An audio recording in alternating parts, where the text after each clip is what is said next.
for being your host today for the Colin Crampthorne Memorial Lecture for 2022.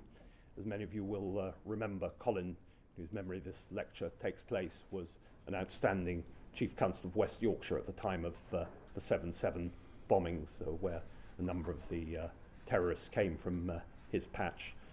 Was previously the first acting Chief Constable of the Police Service of Northern Ireland, a distinguished, much-loved friend of many in this room who died so tragically young of cancer. We're delighted that the family continues to support, be the unofficial, or official indeed, patrons of this event. I would like to extend a particularly warm welcome to Colin's sister, Vicky Spittle, who's joining us here today as the representative of the family. Still not forgotten. Thank you.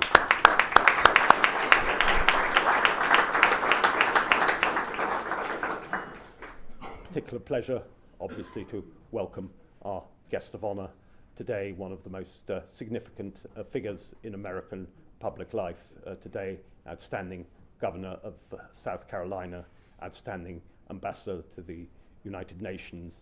She's going to be giving the lecture, and then we'll throw it open for questions. Only house rule, as usual, for all of you is no question too outrageous. You just have to state your name and organization first.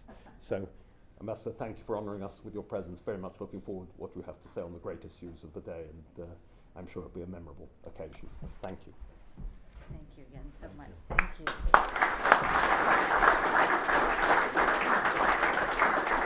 you. Thank you, Dean, for that introduction, and thanks to the Policy Exchange for inviting me to give this lecture and for your tremendous leadership of the conservative cause here in Great Britain.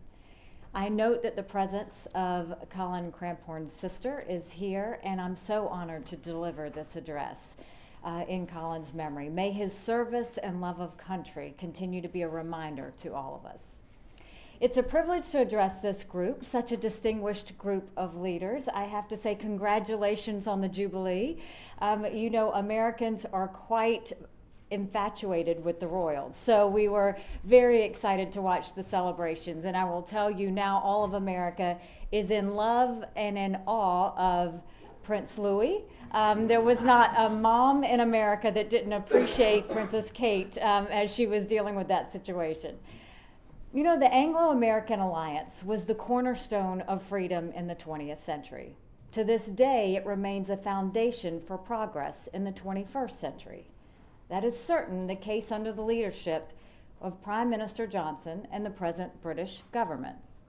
I have every expectation our alliance will remain strong. As I look to the future, I am determined to do all I can to strengthen the bond between our two countries. Our special relationship is grounded in shared history, shared vision, and shared conviction that our cause is just and our leadership is irreplaceable.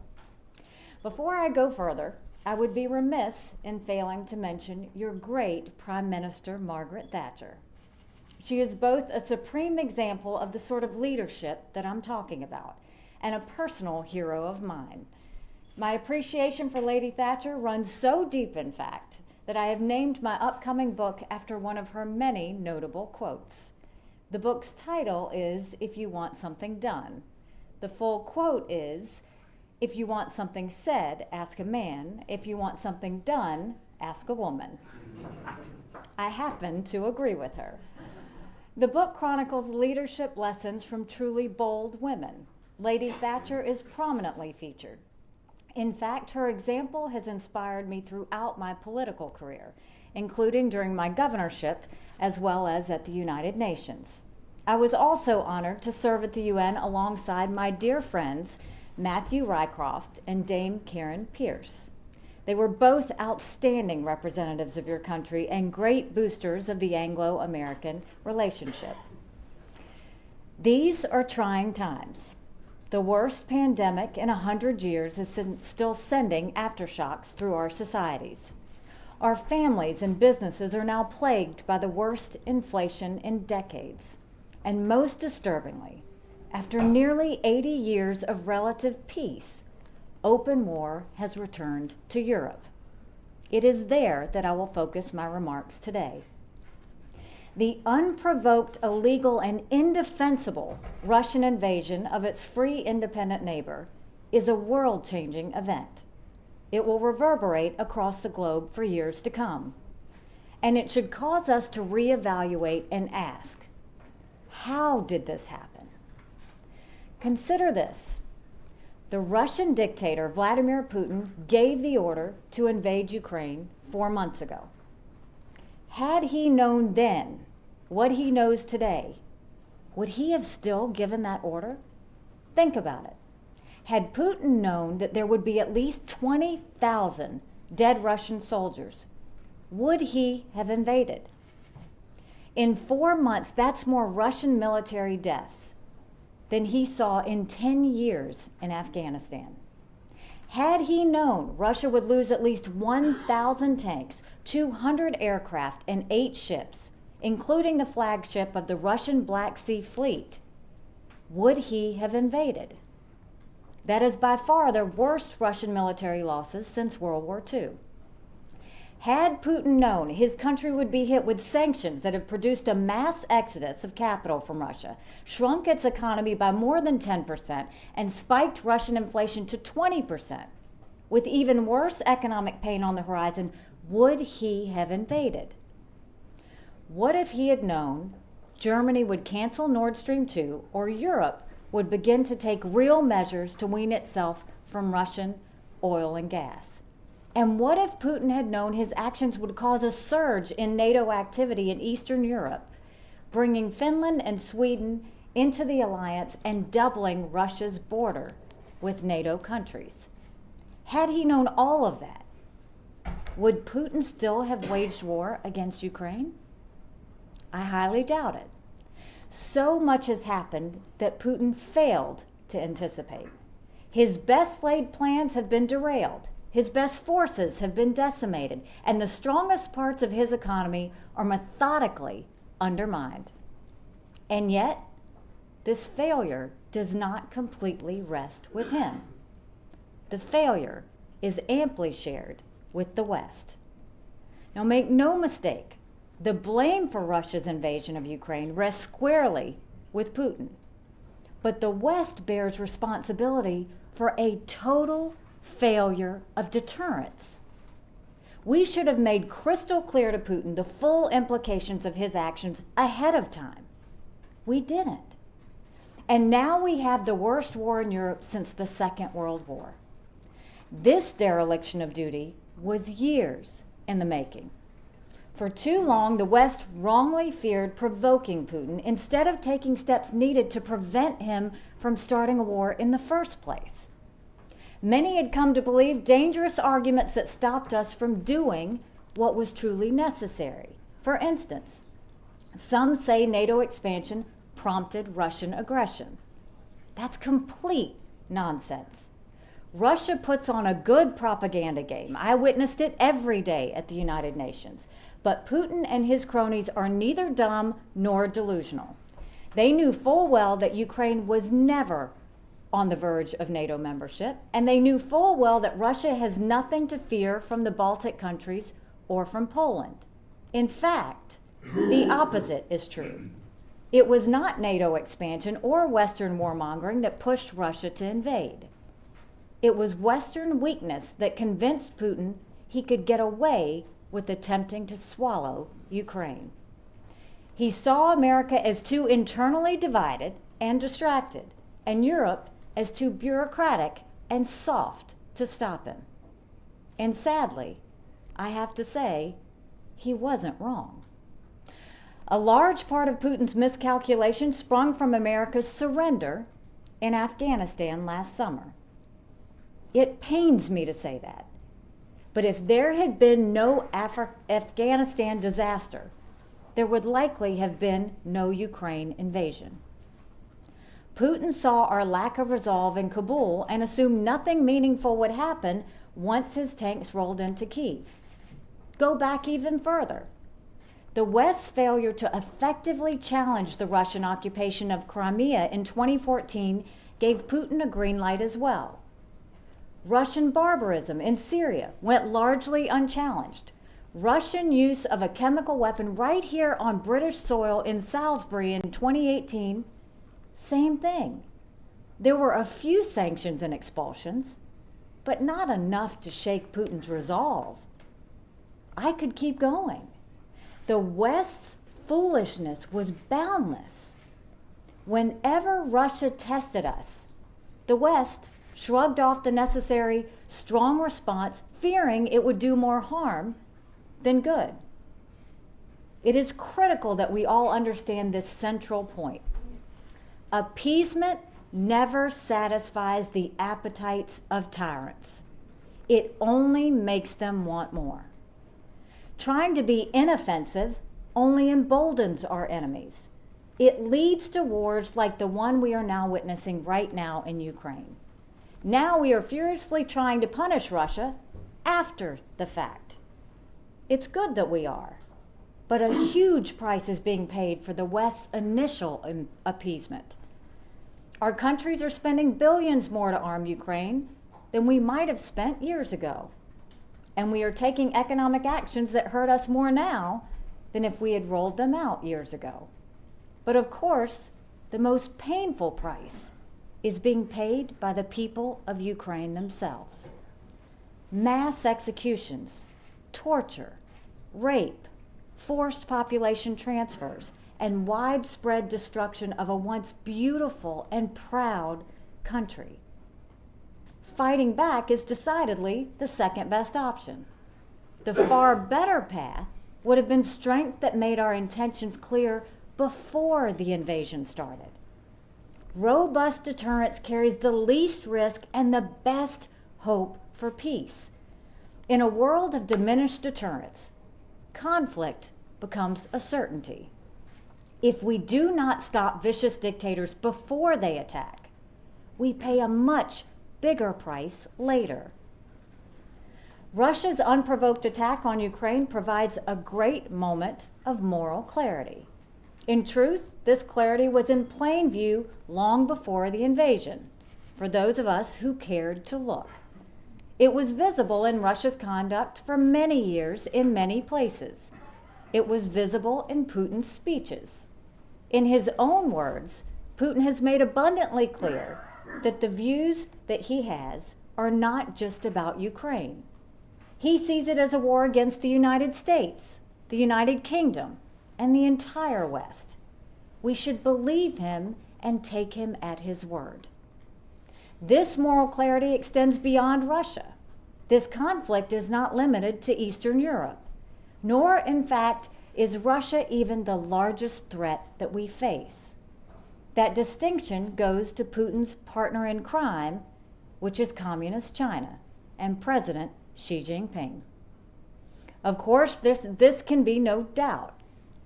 There can be no doubt that China is the biggest national security threat that the world faces today. On February 4th, just 20 days before the invasion of Ukraine, Xi and Putin proclaimed a new unlimited partnership with, quote, no forbidden areas of cooperation, unquote. They also signed a 5,000-word manifesto that is dramatic in its boldness. It proclaims a redistribution of power in the world away from free countries and toward tyrannical ones. It heralds a Chinese-Russian alliance closer than the days of Mao and Stalin. I wish more in the West would actually listen to what our enemies are saying. They are remarkably open about their hostility to us and their designs for conquest.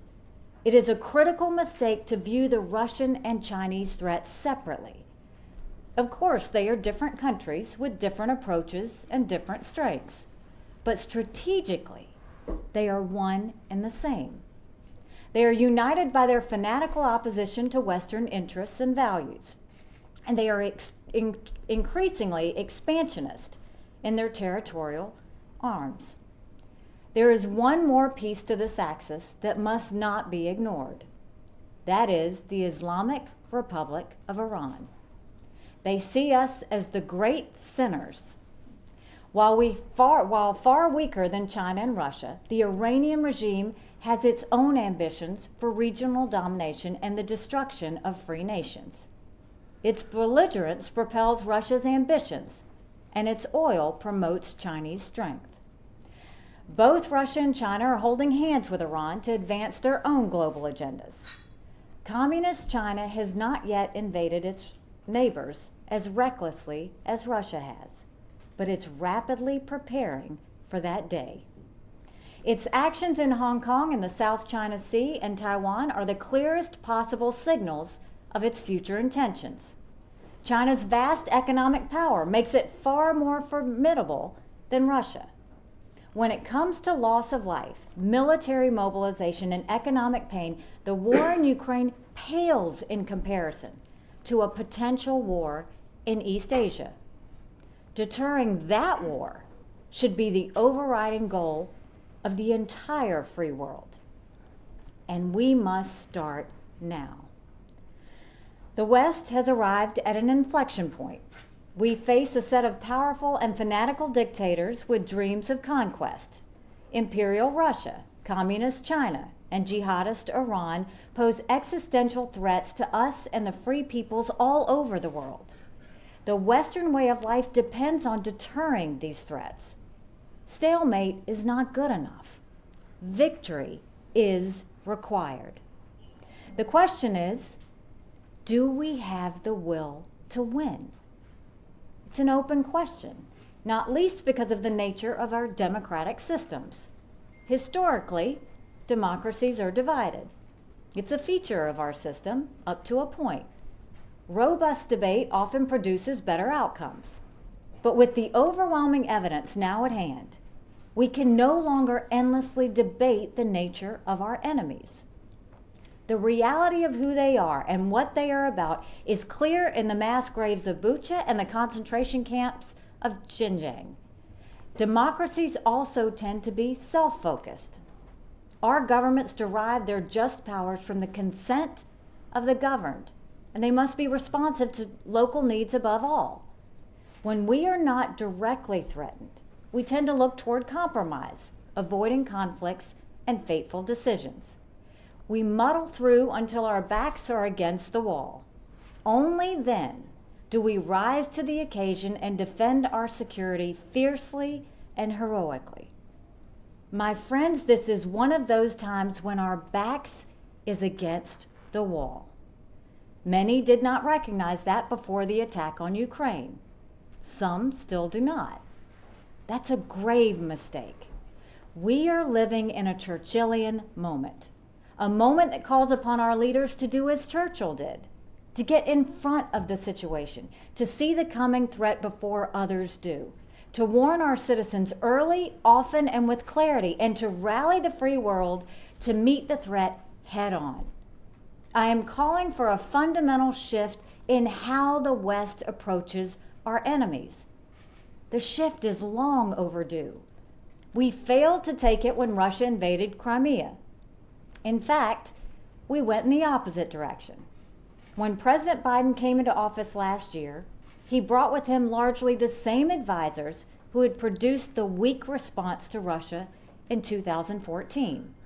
In his first year in office, he downgraded relations with Poland, gave a green light to Nord Stream 2, slowed down military aid to Ukraine, and eagerly met with Putin in Geneva while never going to Kyiv.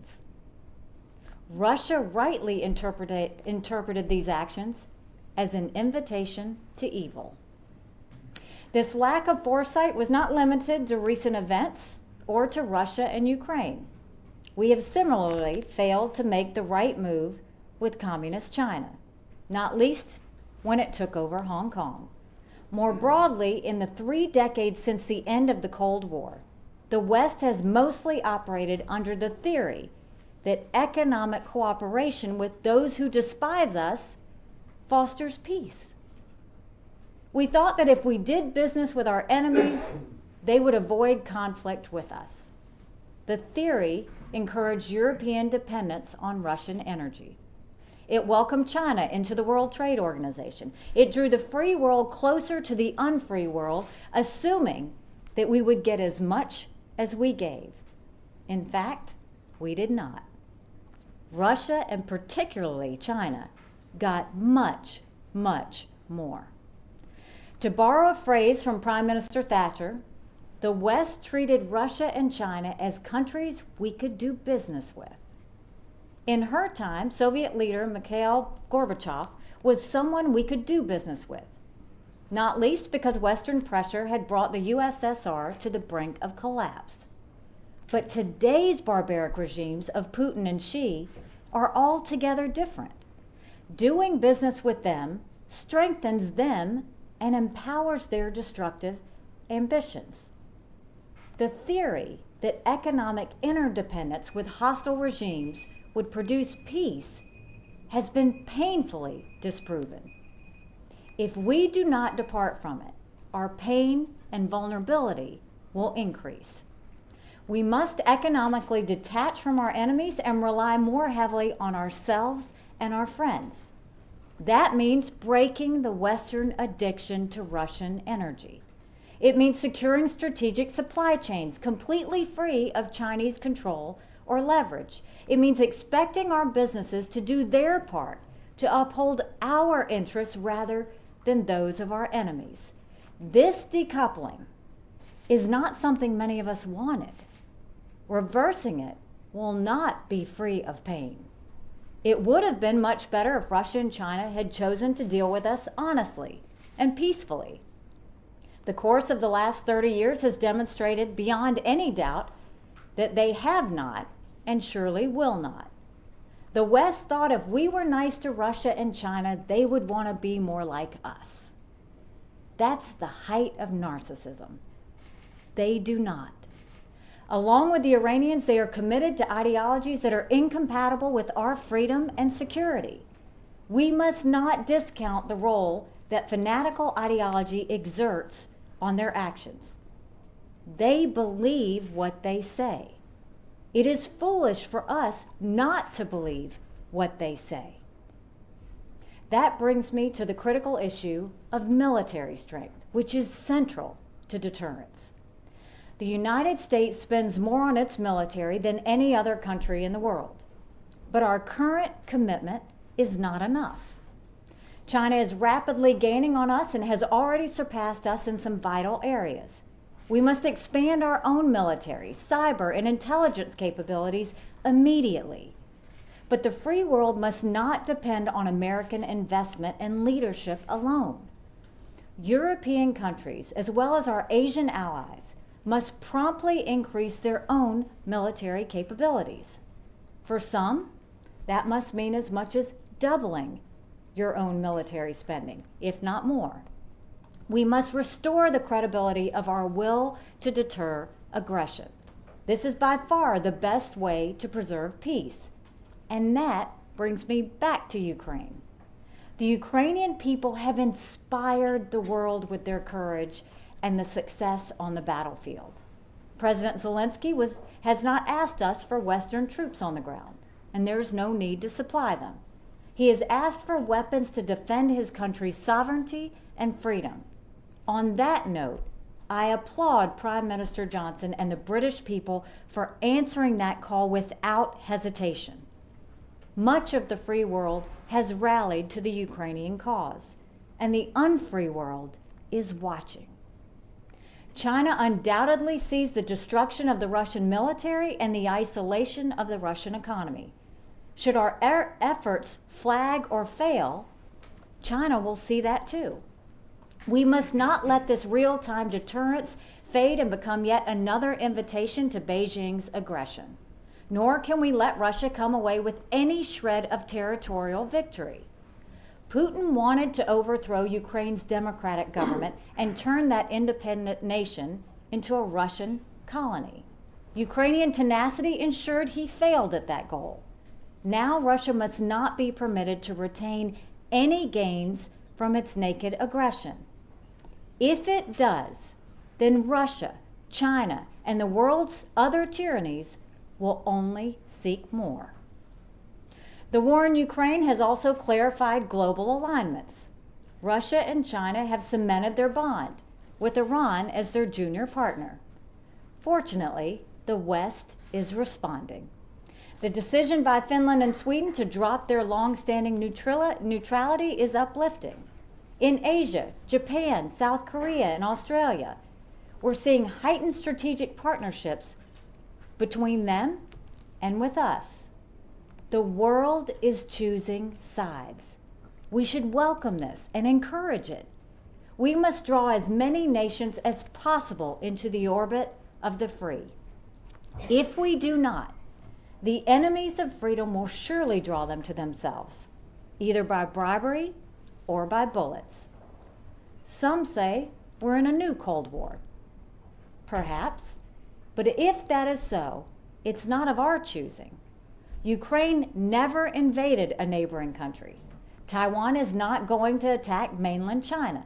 South Korea is not threatening North Korea. And the United States, like the United Kingdom, wants nothing more than peace with all nations and peoples. But now that we are in a new conflict, we must be prepared to do what's needed to win. This is a clash of civilizations, a classic struggle between light and darkness, good and evil, right and wrong.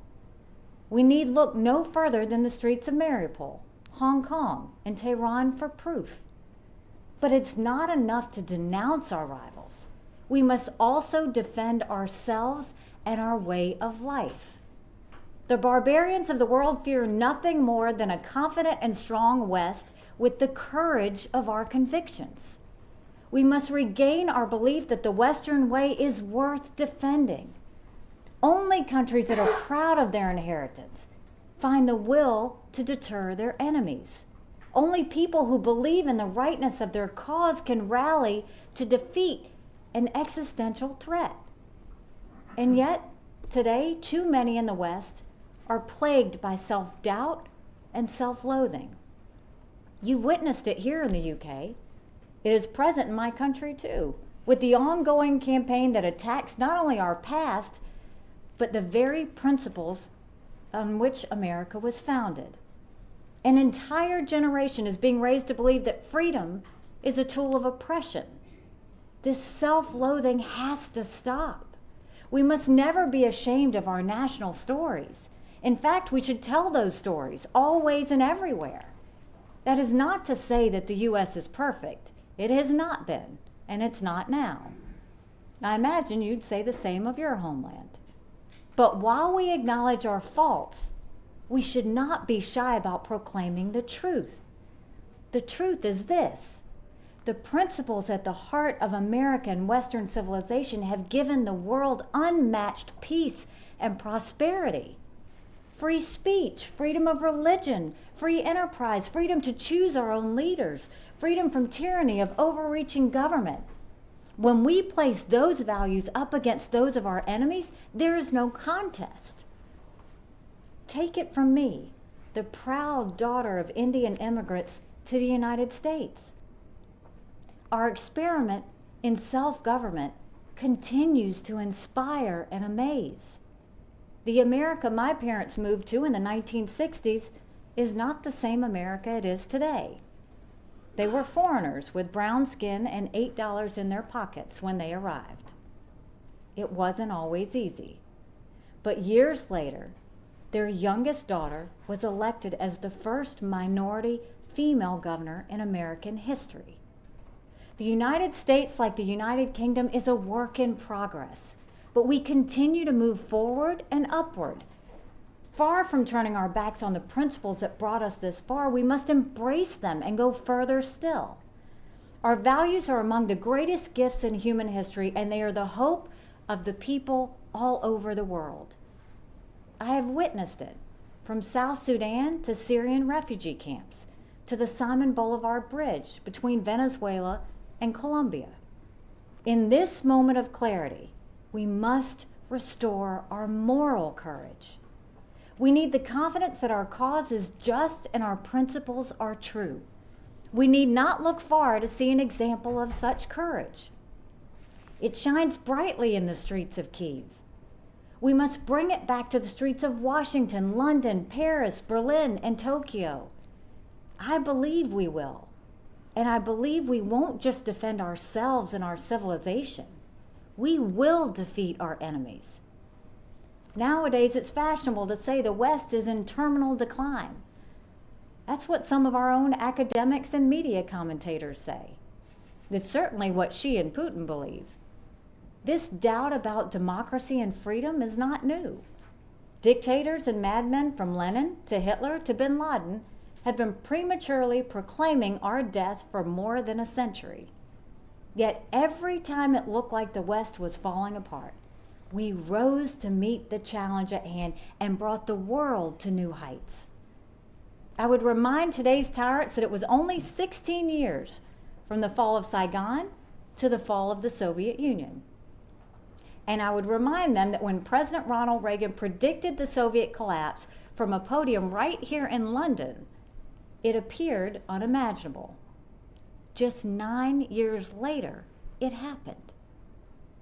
I firmly believe that freedom and democracy will also leave Chinese communism, Russian imperialism, and Iranian terrorism on the ash heap of history. We are now being put to the test. I have faith that we will pass that test like we always have. Our challenges are steep, but they're not too steep to overcome, so long as we believe in ourselves and our fight for freedom. My friends, in this clash of civilizations, we know how to win. We simply must have the resolve to do it. We have no higher calling as the heirs of liberty. Together with you, I pledge to answer that call and do my part to inspire our people and the world once again. Thank you, and God bless you.